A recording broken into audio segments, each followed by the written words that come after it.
Nice. We almost won't have that intro here coming up soon. All right. How is everybody doing on this Wednesday? I'm here joined with Kaz and Volume Bets, which is kind of becoming a regular thing, which I enjoy. How you guys doing today? Doing pretty good. I'm doing good. I need a Ohtani home run later for a little bet that I put in, so I'll be paying attention to that game. What do you got going on, Volume? Yeah, I just have a little bit of Dodgers later. The only bet I did today was Dodgers and parlayed with the Reds to not score in the first inning earlier for Skeens. So just right in the one, but light day. How did I didn't watch that Pirates game. How did Skeens do? I know he got smacked around last start, but to be honest, like I don't know if you watched that. I'm feeling like you did watch that game. So I think you were at Skeens last time. Yeah, I had some Mets the first time, but he just had a bad time that opening day. But today he was fine. Gave up 1 through 5, nothing really. It was like a single and a double, it was a De La Cruz single, then a double that brought him home, and those were like the only hits he gave up all day, and he was fine. Nice.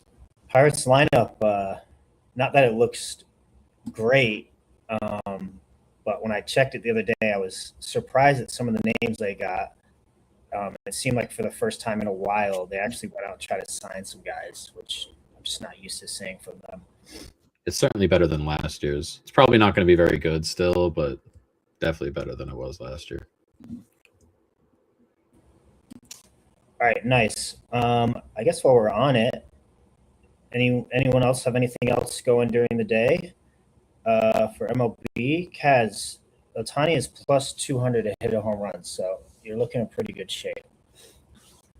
Yeah, good. Let's go. I just put in a little the new thing on Fanatics, the little team bet thing. So I tried home runs today because why not? It's a D-gen thing to pick. So it's Seager, Weiler Abreu, George Springer, Alonso, Ohtani, and JT Realmuto to hit home runs. I think you picked. Did you have Seager and Realmuto to hit home runs? TV? No, I had Realmuto. Realmuto. Okay. I think I threw in. Somebody was playing. Oh, I think Seager. I think there was the wind was blowing out today. That's why I picked Seager and Alonso at Camden Yards, and I think it was warm out too. So three of those guys have hit home runs so far. So if Ohtani hits a home run tonight, that's plus 1,400 on a mixed bag. I mean, I don't think the odds are probably as true as if I had guessed those guys exactly, but you're going to expect a little buffer there because you they're implying you to probably miss a couple. So, Seager did be good yesterday. I picked him to have a home run yesterday. He got one late. Hopefully, keeps them rolling. Started pretty solid so far. This is pretty much how my day went. So, follow up from last time we were on, I was going to bet against Colorado, which I like to do. Last year, it just didn't work for me either. They won their first. Did they win their first 2 games that I bet on them this year? Yeah. This was today. It took Toronto. Everything was, leading the entire game, going well. And then one position liquidated. I thought we might be okay because I kind of tried to cover it with a 2x position. Nope, they outright lost. A solid 4 hours of watching a game to lose money. So that's how we're looking. Cool. While we're here, so we announced today with Levr that we decided to pay out. We kind of knew we were going to be doing this the whole time, but didn't really want to push on it. Paid out monthly on the leaderboards. I believe it was about, it was all in Mon. I believe the final total was around $2,500. So what we paid out was top 10 by P&L, which we've actually got some guys who've done pretty well recently. I did not make the P&L list, and then we paid out top 10 on the volume side of things. This will be a little different than what we paid out just because people were betting today. We paid out based off of last month only. Whoops. I did make that list, which is fun. But yes, so those payments, if you're on there, they're going out. They should be going out tonight. I am going to be giving away the Mon that I won from the volume. It's on my Twitter, so if you want to go there, my X handle I think is under my face, and all you have to do is sign up. You don't have to bet anything; just show that you signed up, and you'll be entered to win that. I think it only comes out to, well, not only, I mean, it's significant, like $100, but going to give that away to somebody. On that note, we will be doing that every month. We'll update this leaderboard area, so it just shows the current month, so you know how you're standing. And we'll just keep paying out Mon until we run out of Mon to pay out. While we're in here, March Madness, this is still going on. There's going to be a total of 3 games left. So this, I believe, Saturday, we have the 2 games with the last 4 teams right now. And then on Monday, we will have that final match. Paying out prizes on that too. This is based off of strictly P&L. If you are up here on this board and you haven't made 5 bets yet, you want to make sure that you get 5 bets made. For example, this guy in second, because you do need to have 5 bets in on college basketball in order to qualify for that. This is strictly P&L, so like it's pretty top heavy right now. If you come in and make a couple bets, solid chance you'll be in the top, what is it, 25? Yeah, top 25 that pays out. So worth still looking at. I know we went over college on Monday. We got picks from both of you. Did you guys, we definitely don't need to go in as depth as we did last time, but is there anything you guys just kind of wanted to touch on, Kaz? I know you had some notes if you wanted to give some filler here. Yeah, because I didn't really go over anything. I just kind of said who I thought, but I was going to mention that I was going to be a little bit more ready to go this time, so I am. Yeah, I'll go a little bit deeper here. Illinois, UConn. At least I still like Illinois over UConn. Digging into this a little bit further, the Fighting Illini are the number 1 ranked offense, and the Ken Palm, they're the number 20 ranked defense. Offensively, they have multiple guys that can hurt you. Defensively, they can do everything really well, but one thing, and that's create turnovers. But I also suspect that's why they're number 1 in the country in defensive free throw attempts to field goal attempts. And that's going to possibly play a big role in this game. What I mean by that is that I don't think they take a lot of chances at trying to like reach and get a steal. I think they just try to play people straight up, which is amazing because they're still the number 1 defense in the country while doing that. UConn is a very experienced team with a great head coach. I mean, they're coming off that huge win with 0.3 seconds left, I think. The number 28 in the Ken Palm in offense, number 9 in defense, so they're also very good both ends of the floor. What hurts them is that they rank poorly in getting to the free throw line, and then they also rank poorly in making free throws. What I mean by that is they rank 306 in getting to the free throw line, and they're 210th in free throw percentage. I think this game's going to be close, and I think that's going to kill them towards the end. That's my thoughts on that. I like Illinois more than I like the difference in the next game, which is the Arizona-Michigan game. Arizona's Ken Palm offensive rank is 4th, and their defensive rank is 2nd. And Michigan's defensive rank is 1st, and their offensive rank is 5th. So, I mean, they're so close on both ends of the floor. I really couldn't find an edge in the game going through a lot of the numbers. I think I'll give a scenario that I think for each team would work into their benefit if Michigan can get up by double digits late enough that Arizona has to volume shoot threes, I don't like Arizona's chances of coming back. If anybody watched that Houston game when they got behind Illinois, they looked very like uncomfortable and like because they had to try to shoot threes to get back into the game, and they just didn't look like themselves. They did like full court press, and I think those things kind of got them back in. But offensively, they looked like out of sorts, trying to like figure out, oh, now we got to shoot threes. And the reason I say that is Arizona just doesn't have volume shooting threes. They're a team that loves to go to the rack. They're 7th in the country in free throw attempts to field goal attempts. But there's only 365 teams in college basketball, Division I. They're 363rd in three-point attempts to field goal attempts. That's how low amount that they shoot from three. They don't statistically shoot the three poorly. They actually shoot the three at almost the same percentage as Michigan, but they just don't shoot it as much.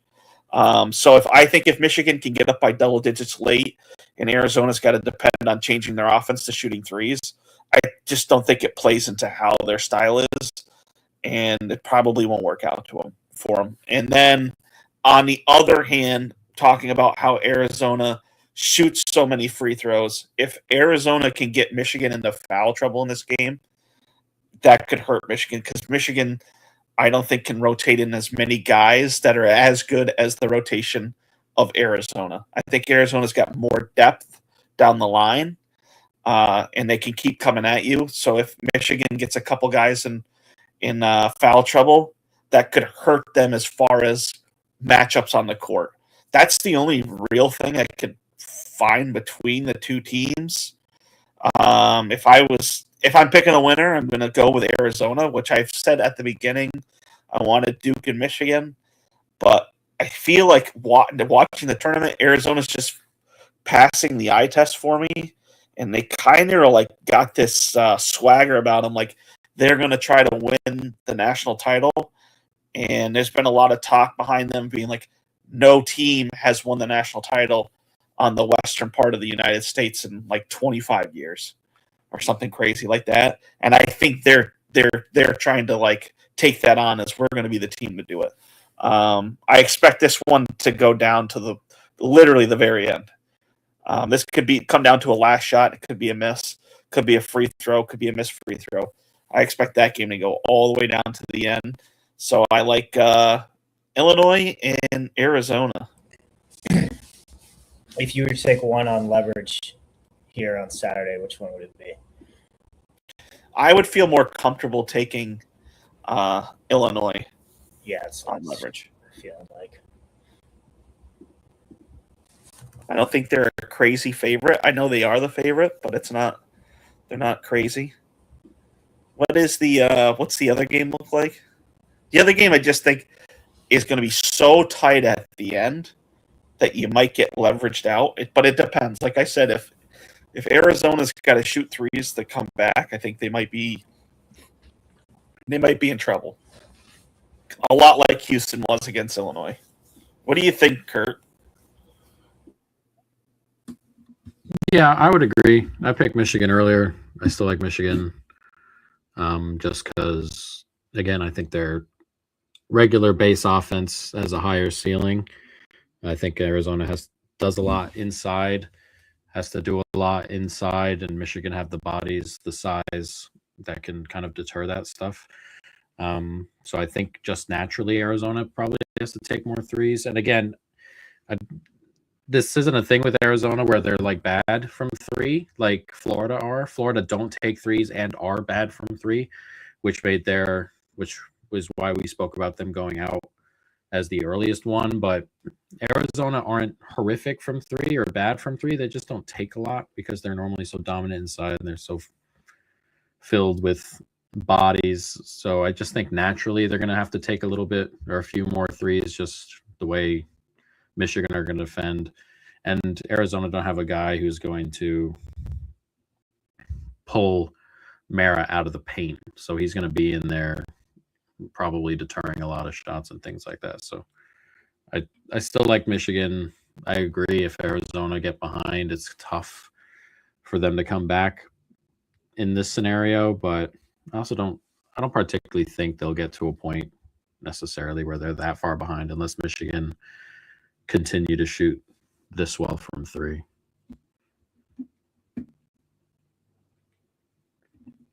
Nice. I will say of the other game as well, Illinois UConn.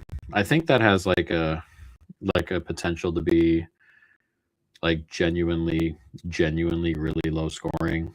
Like UConn have a little bit of size in the middle, and UConn and Illinois are both outside.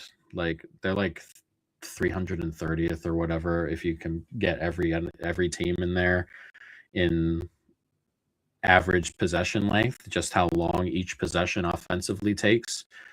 And Illinois have a ton of size who can keep UConn from one, moving quickly if they want to, and two, getting open shots on the perimeter, which UConn will want to do. If this game finished like similar to like the UConn Butler title game we got like a decade ago, it was like 53-42. I don't expect it to be that crazy low, but that Arizona or that Illinois Iowa game was like 55-55 or whatever with like 5 minutes left. Like I could see something genuinely like in the 60 to 50 range here. Like I can see like some really low all totals here.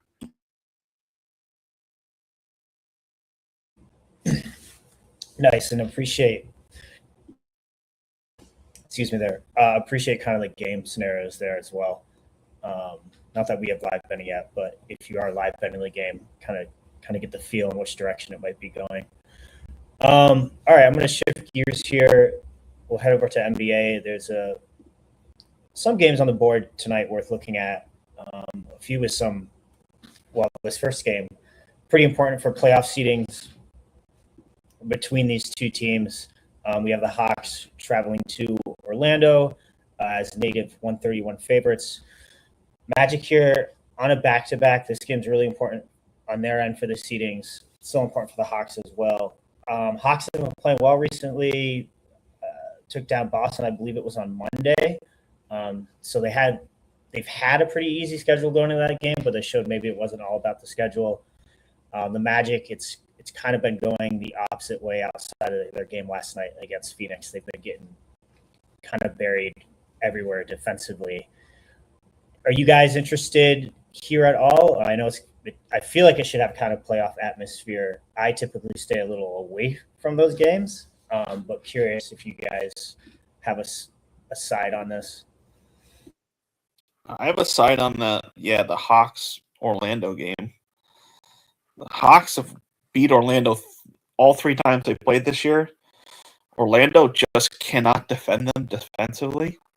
It's funny, before we went live, Kurt and I were talking about this game. Orlando just looks so miserable and so bad right now. I have some notes here. They're 3-7 in their last 10. This is the back end of a back-to-back also for them. The Hawks are 8-2. They just beat the Celtics, I think, on Monday when they were at home. They've been playing really good. Atlanta does a pretty good job at protecting the rim, which kind of is not a good matchup for Orlando anyway. I also want to say that I think the Hawks, they're both in the same division. The Hawks are like 9-7 in the division, but are 3-0 against Orlando. So they have like a losing record against everybody else in the division, except for Orlando. I expect them to win this game. Orlando just does not look. I think they've lost every game to the Hawks by almost 10 points this season. So, yeah, I like the Hawks a lot. I'm with you there. One of those were pretty recent too. So it's not like we're looking. Let me see. March. Yeah, they played like a week and a half ago. Yeah, March 16th. So it's like similar rosters, well, the same rosters. Okay. Kurt, did you have a strong take on that? We can just move on if not. I didn't bet it, but I don't know how people are like looking at the Magic and putting real money on the Magic unless you have like a pretty big edge in your model. Like they genuinely look dead on the court. They don't like each other. They definitely don't like the coach. I mean, they've been pretty outwardly against the coach like all year long, and he's still there. They still blaming him after losses. They come on the court running like out of timeouts, like visibly upset. They haven't beaten it. I mean, they beat the Suns last night, last night, and then their only win in their last 8 was at home to the Kings. Just you got the Atlanta game that started it, 12-point loss. Lost to the Thunder, got blown out by the Hornets. Lost at home to the Lakers. Lost at home to that Indiana team that's losing games on purpose. And I don't know how people are betting them. It's also this matchup in particular is also just bad for Banchero. They know how to defend him. They have length. They keep him away from the rim, and he goes back to taking all those really inefficient jump shots he likes to take for some reason in this particular matchup. So I can't fault you for liking the Hawks for sure. Yeah, and to add to that, with you just like with how tired they seem, again, it's on a back-to-back as well. All right. I have some, obviously a little more tilted this next game. Boston at Miami. Boston favorites here at -181, as I kind of feel they should be. This game, it's important to both of them. Boston wants to keep that 2 seed, so they need to keep picking up wins. Miami needs, well, they don't need to, but they would like to get out of those play-in games to get in that out of that 6 to 10 range. Boston, they're not really scoring in the paint all that much. Miami, I feel like they've defended in the paint well all year, so I don't see Celtics offense really getting hurt here. Whereas on the other side, Heat are first in transition offense, and that's kind of where Boston has been not dominant, but pretty solid all year. They've also been super dominant on the boards recently. Tatum and Brown will be playing in this game. If I was going to take an NBA game tonight, which I don't know if I'm going to on leverage, it'd probably be the Celtics here. I don't think a slow start would even hurt them too much with kind of how their offense can just explode at times. What about you guys?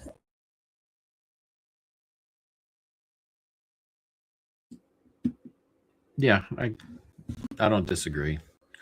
I think Miami are not like waiting the season out almost, but like they know who they are over there, and Spoelstra knows who they are, and this is just kind of who they're going to be going forward. They don't look like they're going to do a whole lot of changing around and stuff, and it's just a super awkward matchup, Boston in particular. They play good perimeter defense. They have the bodies that can bang a little bit in the middle, and they're just going to take their threes, which Miami like to lit up. And I don't know if is someone like Harrow going to get his shots off cleanly tonight? Probably not with Derek White floating around. It's just an awkward kind of matchup, and a team that doesn't have, while they're trying to win and trying to move themselves forward, and they're stuck in that, funky range that everybody seems to be stuck in the play-in. I think Spoelstra knows, and I think that came out with that quote with Adebayo the other day, trying to say, hey, I want to play. I'm trying to get out of the play-in and stuff. And if you have to go tell your coach that, the coach thinks that we want to be healthy. We're going to be in the play-in. We'll figure it out. I don't expect a ton of heavy push from Miami from here to the end of the year.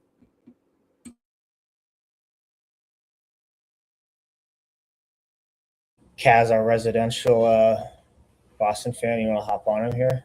Yeah, the Celtics are probably going to wax them tonight.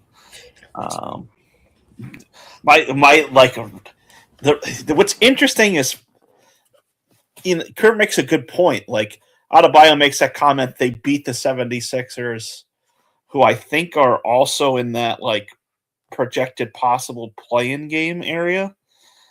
But they lost the night like the night or a couple nights before to a team that's actively trying to lose in the Indiana Pacers. So it's like, what are you going to get out of the Suns team? The Celtics, I think, are 4.5 up on the Knicks. So I'm sure they're just trying to get enough wins in here to clinch that 2 seed. I don't think they're going to catch the Pistons. So I think they're just going to try to play out, get the 2 seed, know that they have as much home court advantage as they can get, and then they'll probably try to rest some guys for the playoffs. I mean, I know that they're not playing certain guys on back-to-backs, but I think they would really like to have that locked up. So I think the goal is to probably try to get that done sooner rather than later. So this is a good spot for them. Yeah, so I definitely think they want it 2.5 up on the Knicks right now. Not that I think the Knicks are going to cover that, with the Knicks just being the Knicks when they can't afford to be the Knicks.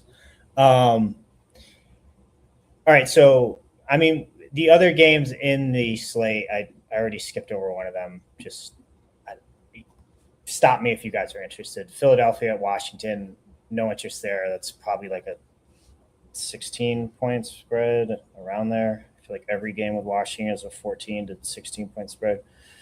I'm on my shit. 14.5 points.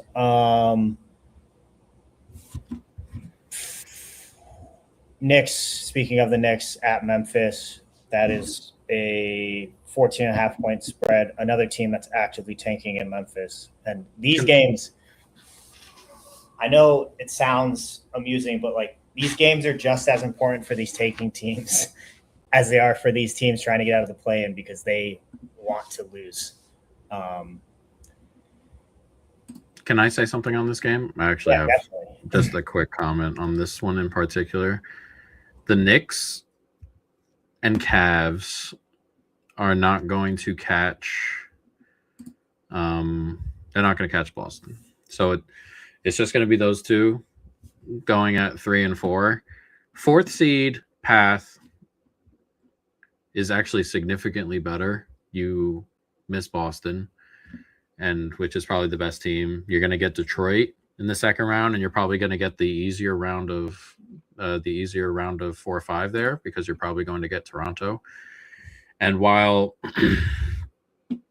this Memphis team isn't good or anything, they're at least putting in effort on the day. And while they're at home, they've been putting in effort. And, they come up against teams that are good and trying to play through, and they can't hang. But they have a win over Chicago at home. They have a tight loss to Houston at home. They have a tight loss to Boston. They beat Denver recently, all at home. And the Knicks are going to my opinion is the Knicks are going to slow their way into the playoffs, because that they're not catching 2, and that 4 slot is better. So if there is a spot that you can catch the Knicks weirdly lacking and you want to take a genuine shot, tonight would be the night. They don't have any more back-to-backs. Mitch Robinson's not going to play tonight. Brunson popped up on the injury report as questionable, and he's not been playing particularly well lately. If the Knicks are going to completely let a game go for the rest of the year, it's this one tonight. So if you're getting some weird number like 8 or 9 to 1 on Memphis straight up, I don't actually hate that.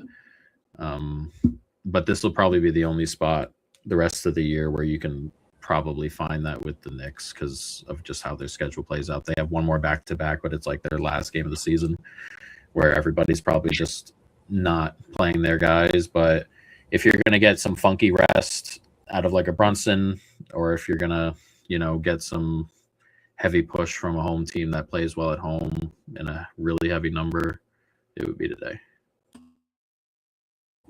The game against the Celtics here doesn't worry you that they, might try to win tonight, might try to win against the Bulls, and kind of at that point you're like, well, we have a game with the Celtics left. You're not worried about that potentially. I mean, I completely get where you're coming from. I just feel like if that's the mindset, they could play it out until the Celtics. They have 2 games after that. You talking about the Knicks? Yeah, the Knicks, as in terms of not catching. Oh, in terms of not catching Boston, yeah, I completely get that. I would be going down? I would be more implied to believe that if they had been playing well, like if they were making a genuine push. But this team's gone on the road. This is their 4th game of the road trip. They've gotten pretty much blown out in all the other ones. I think they need a heavy reset. I think they know they need a heavy reset. Again, Brunson's not been playing well. Pop's on the injury report tonight. I just think they're more likely to let it cruise in and drift a little bit more toward the 4 than they are to make a pretty genuine push at the 2. So But now yeah, you're right. you've got me interested in possibly some props here. Like getting guys out of the game early. Like Cat, I would love to take unders on Cat. I just don't know. I mean, he could get his over in a half versus Memphis, right? Yeah, he's gonna play. The problem with the Cat under stuff is he's gonna play. No Mitch tonight. Like he's gonna get his stuff. The problem with Cat is just I don't know. There's a genuine disconnect there with Cat. There's that clip. I don't know if anybody saw it here.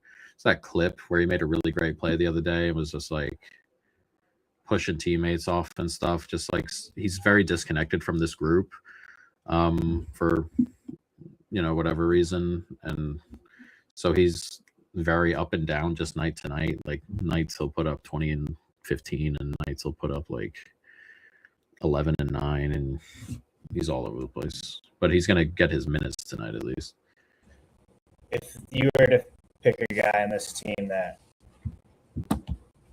assuming like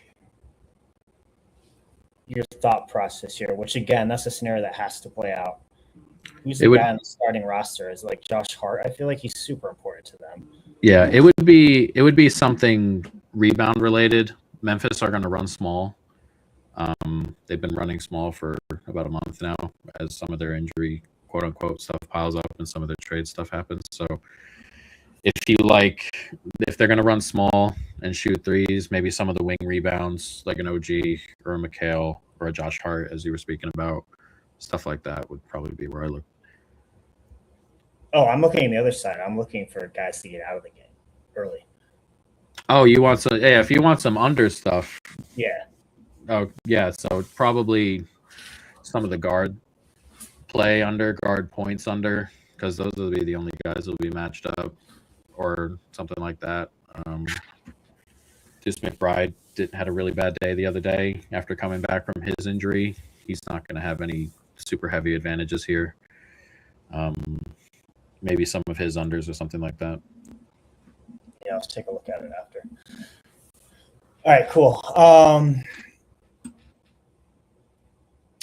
Indiana Pacers, Chicago Bulls. I don't have. Indiana's just a team that is okay with losing, but they're clearly not like actively. I mean, they are some games. You see those games where they're missing free throws with no time left on the clock. It just seems like they beat teams that they shouldn't be beating. So I'm kind of worried just outright going against them. Both of these teams super bad defensively.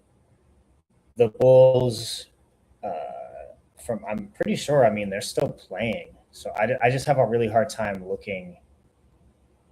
I don't know towards either teams. Do either of you guys have a strong opinion here?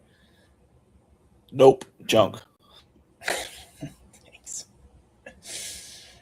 All right, we'll move on from that.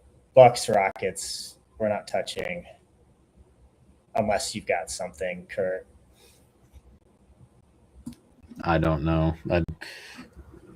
Again, the only thing I'm looking at with these big ones is wire to wire, which I'm kind of looking at in the Spurs game, which I don't mind. But Rockets are too all over the place offensively. They could screw up at 12 minutes pretty comfortably. Yeah, I like Spurs and Golden State. And you know what? I actually added them to the Levr site. a little fun there. Denver at Jazz, another game you're not going to touch. Jazz tanking since day one. All right, so Spurs Warriors, let's look at this because I don't know, we've been talking a lot recently. This line wasn't this far when I put it up. It's moved quite a bit. But yeah, so you think Spurs had pretty handily walked through this game is what it sounds like to me.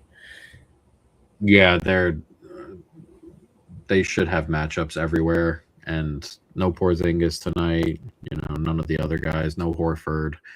They're just so hurt, and the Spurs are an awkward matchup for them in general because they're so big, and Golden State are just small as a whole. Like they have like 6 inches at like every position already. For them to be missing Porzingis and Horford, and just having no post also tonight, I'm pretty sure, like just having no big bodies against a team that's just filled with 6'8" athletes along with their 7'3" gigantic person in there. This feels like one of those ones where the Warriors put up 80 and like this is like 40-20 after a quarter.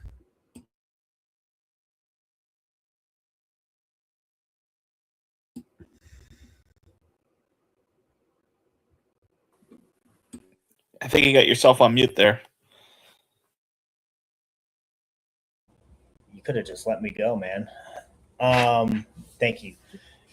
I might throw a bag on this, like the more you get into it. For this to liquidate, their odds would have to get to negative 306. They could be losing start of the fourth quarter, and I feel like they'd be at negative 300 still. You're probably right about that, actually. The big NBA spreads are hard to move those lines. MLB, very different story. So we had a bunch of games today. As you guys know, I showed you my loss earlier. There are a couple games tonight.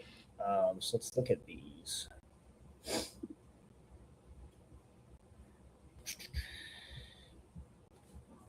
All right, the first one, I kind of like this matchup because I feel like people are going to be a little more on Minnesota just due to some name recognition here.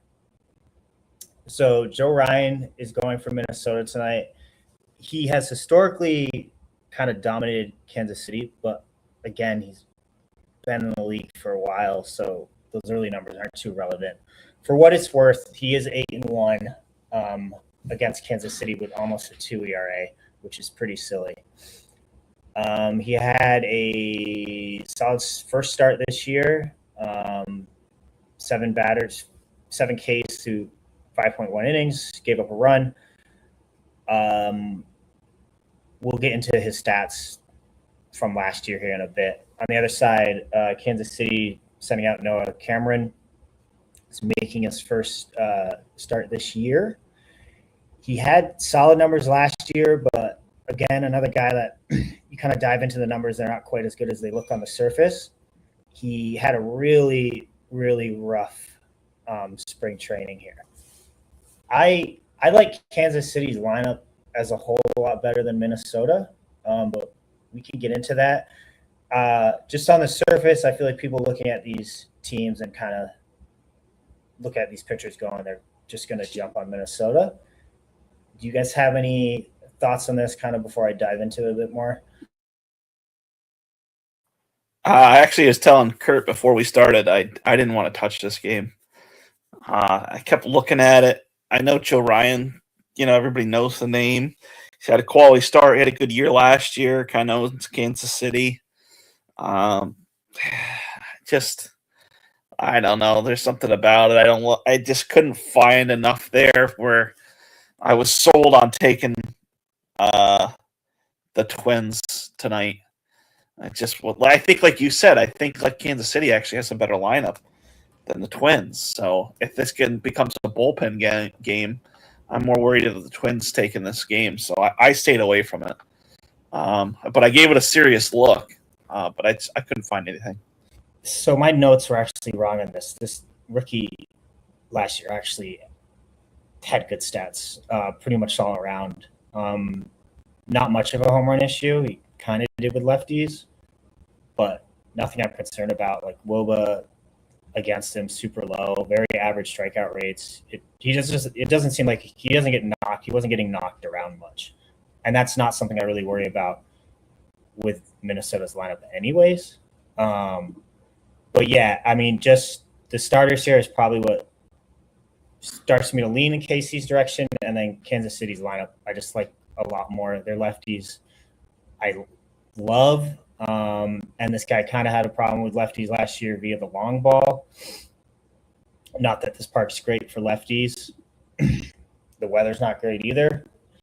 I think it'll be probably pretty low scoring. I feel like Kansas City will get through on this one. This might be one that I bet straight up. Kurt, it sounds like you're kind of a pass on this game. Yeah, I didn't have anything for the Minnesota game. I bet a little bit of Dodgers later, but yeah, I think we're all kind of on the same end here for good reason.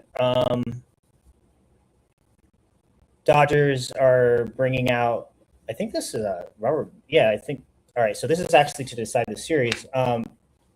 Yamamoto going for the Dodgers, who is a beast. If you follow baseball at all, you know who he is. And for Cleveland and Gavin Williams, his first start this year, he got smacked around a bit. I believe they are, what are they at right now? Like 270 favorites? yeah, they are on FanDuel 270. Okay. Yeah, so Dodgers, pretty decent favorites. 270 in baseball, like it's pretty legit. And it's understandable though with the Dodgers. I mean, Dodgers lineup is silly. Back-to-back World Series champions. I think it's kind of worth though to juice it a bit. I don't think I need to get into underlying stats too hard here. I'm pretty sure we all kind of agree with how this one's going to go. With your Ohtani home run bet, though, Kaz, 1.3 home runs per 9, so we got a chance here. Gavin Williams gives up to lefties, gives up solid hard contact, and as we know, Ohtani crushes everyone. And this is a solid park for left-handed batters, too. And the wind's not going to hurt you there tonight. But yeah, I don't need to get too hard into the Dodgers. I'll probably take them on 2x or 3x on leverage. Kurt, I'm assuming you just parlayed them in. Yeah, with the Skeens thing earlier, or with the Reds to not score in the first inning. It's just that it's with Yamamoto on the mound and the Dodgers lineup should crush righties like all year long. And against the Gavin Williams, who didn't really have a great year last year, had a pretty bad start to this year already so far. Just a really awkward matchup all around. Man, might have to take their spread. All right, Kaz, did you have anything here? Yeah, I was gonna take. I'm gonna take the Dodgers 3x tonight on Levr. Ooh, let's play around with that. I just think that Yamamoto's just gonna. I mean, he had a pretty good start.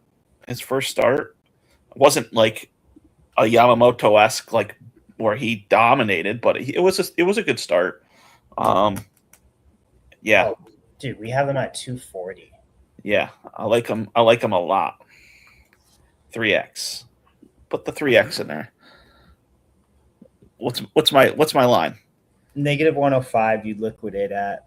You're pretty much getting them at even money. Exactly. They love the Dodgers in that spot. The Dodgers have a better lineup, better starter. Going with the Dodgers. This is when I like high leverage on baseball. When you have a stud pitcher going, you're not worried about early runs from the other team. Right. Yeah, probably play around with that too. Although I have to look at my account again after that Toronto mess. Cool, guys. I think that's it. Everything we kind of had. I really went over the Levr stuff to start, so I don't think we need to do that again. As always, appreciate your time. Kurt, please give out your socials and what it is that you do so people can follow you if they don't already. Yeah, at Volume Bets on Twitter, at volume.bets on Instagram. I do the $1 to $1 million challenge. That's just all sports betting, trying to turn a buck into $1 million. Love it. Yep. Wait, like tell people what's generally your bet size?